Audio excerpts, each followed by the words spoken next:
Coming up on 6:30, Point of View. The saga that is the situation around Chancellor Shervani apparently continues. We'll talk about the latest. The filibuster is over, and a new CIA director has been named. But does that mean drones won't be used on American soil? In the Hot Box, Chris Berg talks with Minnesota Representative Ben Lien. You know, Chris, I really can't box myself in and commit myself to any one aspect of the governor's proposal. He also chats with Craig Whitney with the Fargo-Moorhead West Fargo Chamber of Commerce. It seems to me that over the years, the business community has not been as engaged in this issue of permanent flood protection as they should be. And a cat with perhaps an identity crisis. All that and more with a splash of your feedback right now on 6:30 Point of View.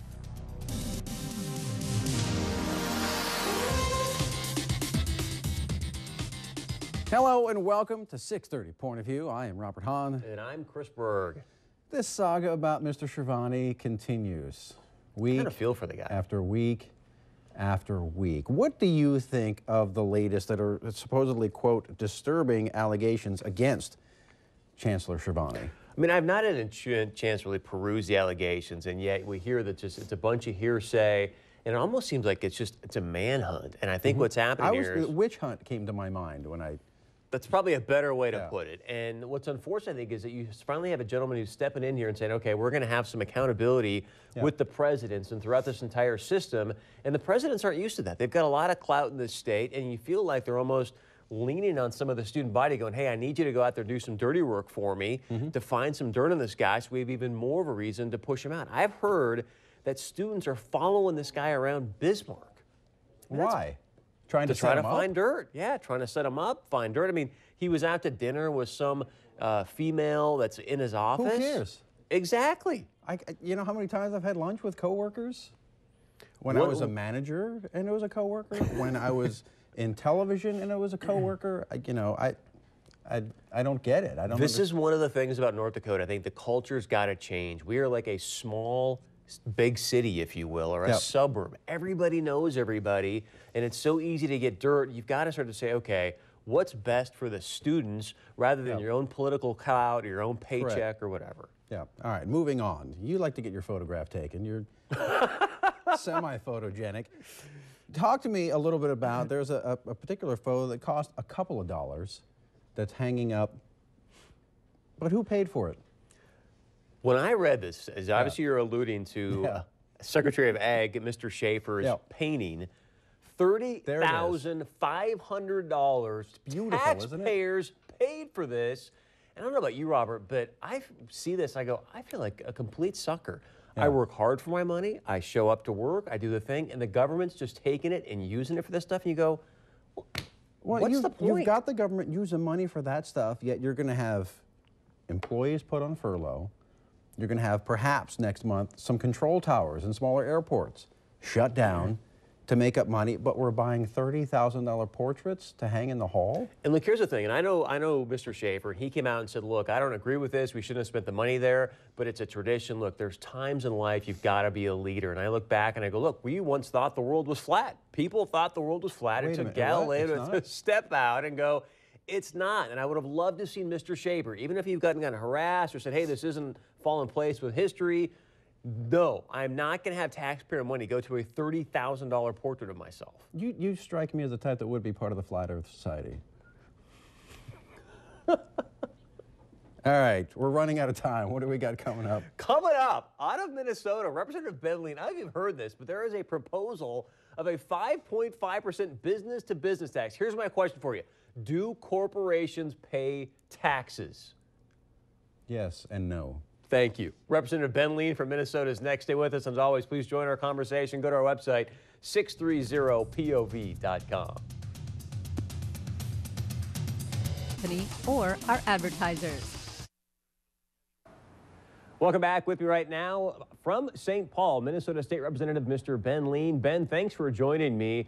Obviously, some pretty good news coming out of Minnesota about the budget overall. We'll talk about that in a moment, but I want to start here. Part of Governor Dayton's budget plan is a 5.5% business-to-business services tax.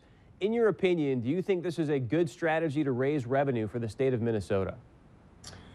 Well, it is a part of Governor Dayton's overall proposal, and I had the opportunity to sit down with some business leaders in Moorhead a couple weekends ago. I wanted to get a feeling from them what they thought about the governor's tax package as a whole, looking at the property tax reductions, the business-to-business taxes, of course, and their concerns overwhelming were on the business-to-business tax aspect of it. So, you know, it is a concern of mine. It's a concern of the district, and I think the most important thing to remember about all of this, though, is that this is the first word in the conversation, excuse me, that the legislature will have over the next couple months going into May throughout the session. So I think it's important to take a look at the whole package as a whole, you know, every aspect of the package. And like I say, I certainly have my concerns about that aspect of the governor's tax proposal. And, you know, I'll be working and fighting to see what we can do to take care of that, to alleviate those concerns in the district. So kind of a yes or no answer, sir. Do you think this is a good strategy, this business-to-business tax? Is it a good strategy to raise revenue from Minnesota, yes or no? Well, you know, Chris, I really can't box myself in and commit myself to any one aspect of the governor's proposal. You know, I just, right now, I feel we have to take a step back and look at this package as a whole, as every aspect and every element of it.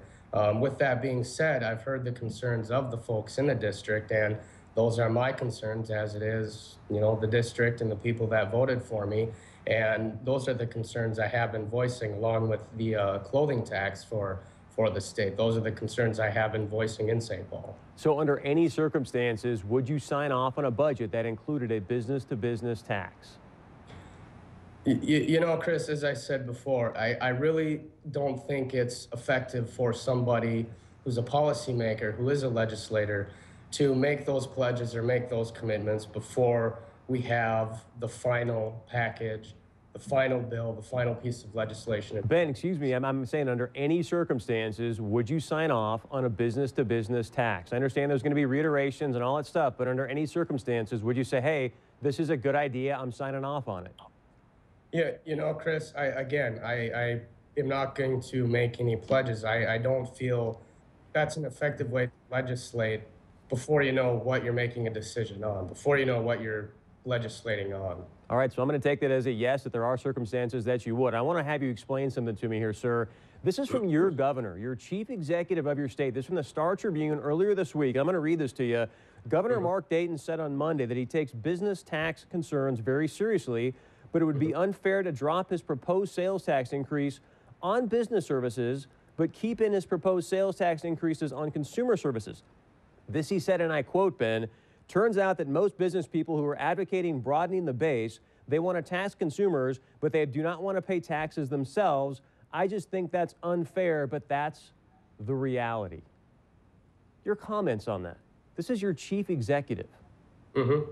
Yeah, he is the governor of the state of Minnesota, and you know that's how he feels. You know, those are the words that came out of his mouth. And again, my position is we need to take a look to see what the legislature puts together, what the package is coming out of the tax committee, because that's the piece of legislation that we will be voting on. That's the piece of legislation we'll be making decisions on. So do you agree with what Governor Dayton said, Ben?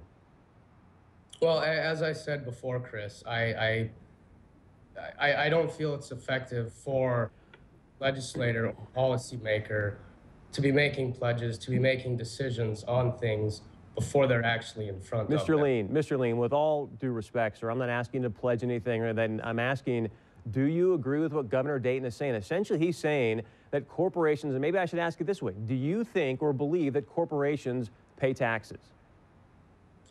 Well, corporations do pay taxes. Well, yeah. Not really, sir, because you and I both know they pass those expenses on to the consumer. And this is what I don't understand with Governor Dayton saying this. This was my point, is here's a guy who says, I'm going to go out and fight for the low and middle income people, which I'm assuming you ran on the same platform. And here you are saying, hey, there's circumstances where I'm going to pass this business-to-business tax, which you and I both know the businesses are going to pass on to these low and middle income people. It's the most regressive taxes out there. And this is where I go, wait a second. It doesn't make any sense to me. Help me understand it. Well, I guess I'm a little conflicted now because from what I was hearing earlier is that you would be against the business to business taxes.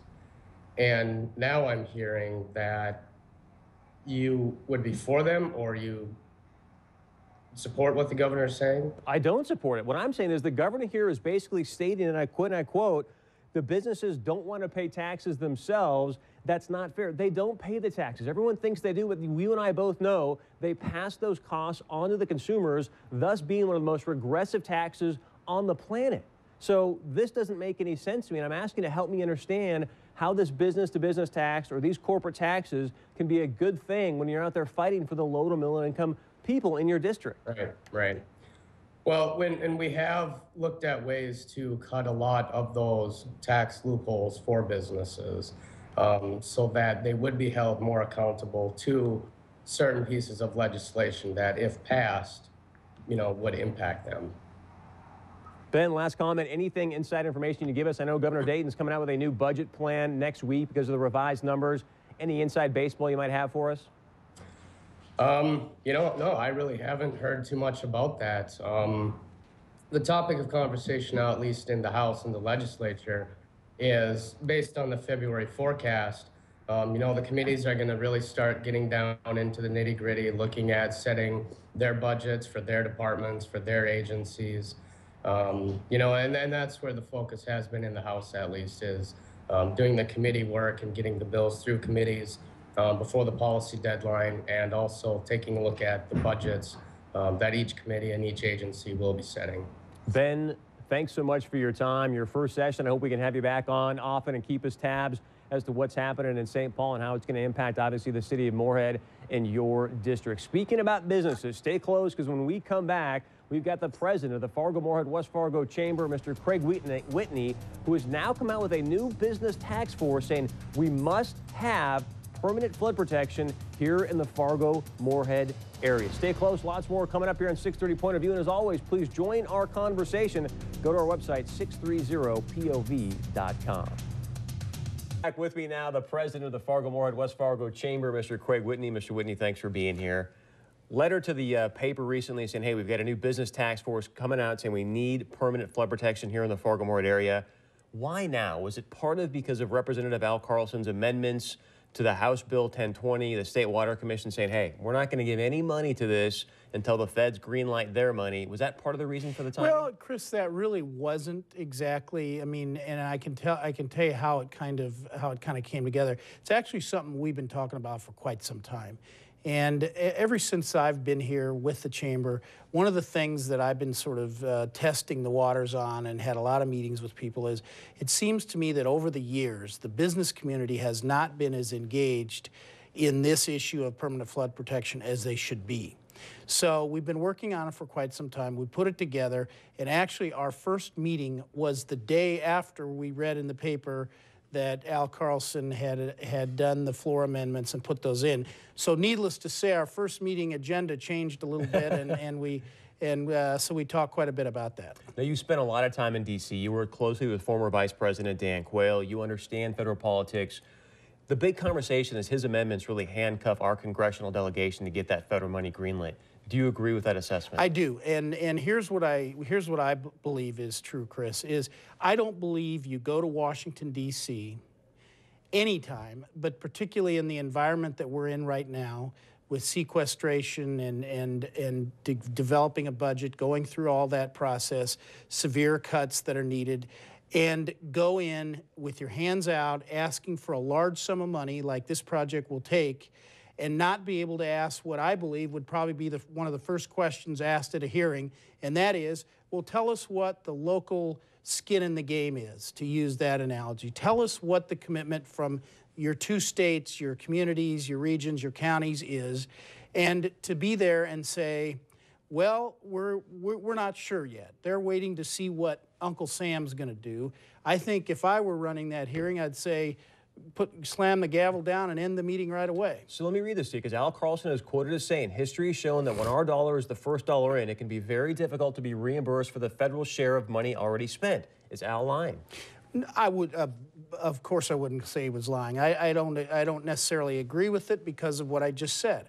I think you have to go with, when you're going to lobby in these economic times, I think you have to be able to document the community support, the business support, and the financial support from the local governments. Here's the thing, though. They're always going to give $100 million, even with these amendments. The largest share of any of the state water money is going to the Fargo area.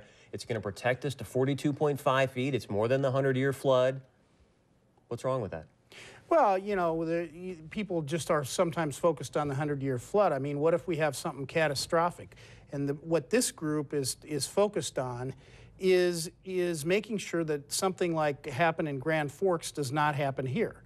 And we want to have it all planned out. We want to be able to, you know, what people forget, I think, sometimes, Chris, is this is an economic development issue.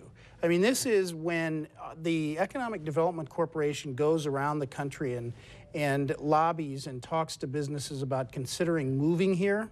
You know, one of the first questions that they're faced with is, well, aren't you the state that closes down every spring for flooding? And we need to get over that hump. So let me ask you this. What's the % chance that we go over this 100-year flood mark? I couldn't answer that, Chris, for sure. Would you say it's less than 3%? I wouldn't even venture a guess. I'd leave that to the experts. Okay, well, I would say it's less than 3%. I've got a business plan here that says, hey, we've got a 3% chance of success. Would you invest in that?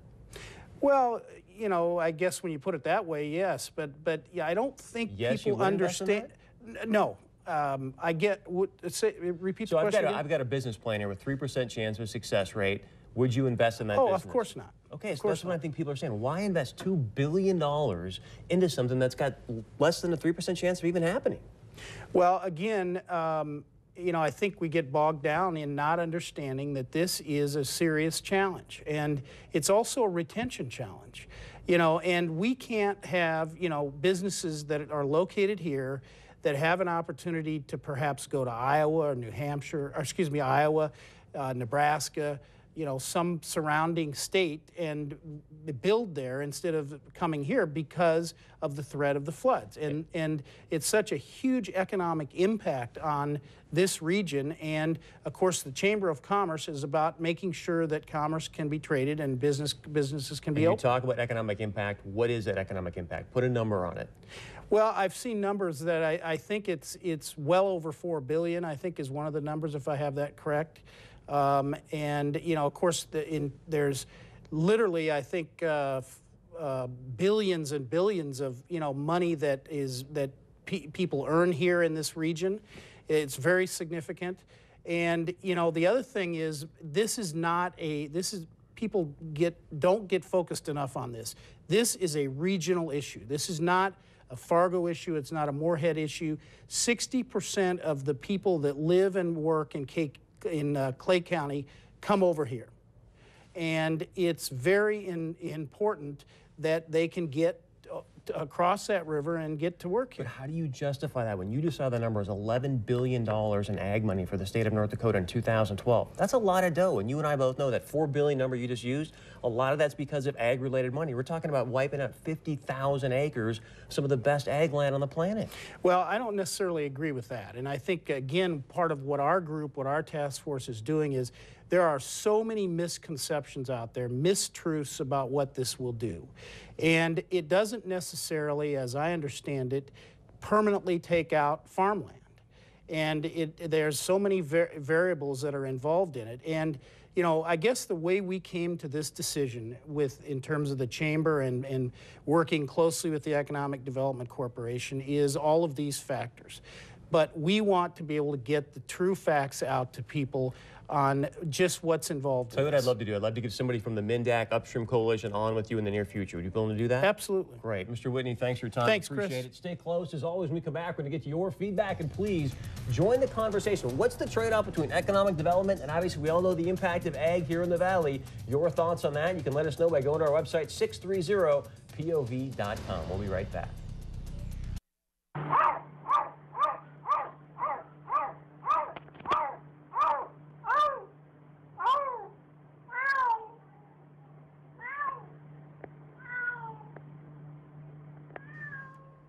Oh, that always puts a smile on my face. A cat with a little identity problem Once he realized that he was being watched by a human, he changed from his barking to his typical meowing. What would you call that surgery, going from a cat to a dog? It's not a transgender, it would be... I have no idea.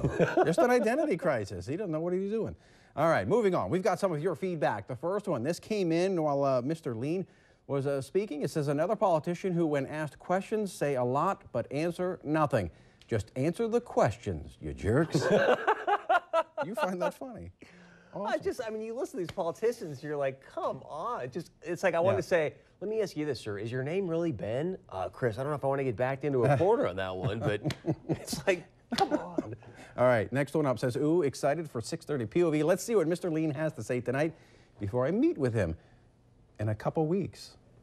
It's an interesting little... Whoever that is, let us know how it goes. Exactly. Maybe you can get more answers than we did. All right, one more. It says, what a bunch of jibber jabber. Ben talked and said nothing. Cover your butt and that of the socialist Dayton. What a joke. Your thoughts? You think Mr. Dayton is a socialist? He's got an interesting approach. I know you might have to back yourself into a corner. Put it that way. Thank you very much. But, you know, he brings up Governor Dayton because there's a rumor going around that Governor Dayton and his wife put a lot of money into Ben Lien's campaign. I've not got that verified, but I think that's why you see Ben kind of trying to dance, and he's not going to sell out Governor Dayton if he poured a bunch of money into his... Is that the Harlem Shake? Campaign. We might get into a little Harlem Shake tonight. All right, what do we got coming up tomorrow? Tomorrow, it's our Feedback Friday, so please. And Feel Good Friday. And Feel Good Friday. Go to our website right now. Give us some feedback on tonight's show. Again, 630POV.com. You can text that number right there, and we'll get to some voicemails as well tomorrow. Yeah, and you can do that after the show. Over the weekend, you can always send us some feedback. If we don't get to it during the show, just keep in mind we do get to read all those, listen to all your voicemails. We do enjoy hearing your opinion. So keep that coming in. All the ways on the screen you just saw there, and we will see you tomorrow on a Friday version of 6:30 Point of View. Take care.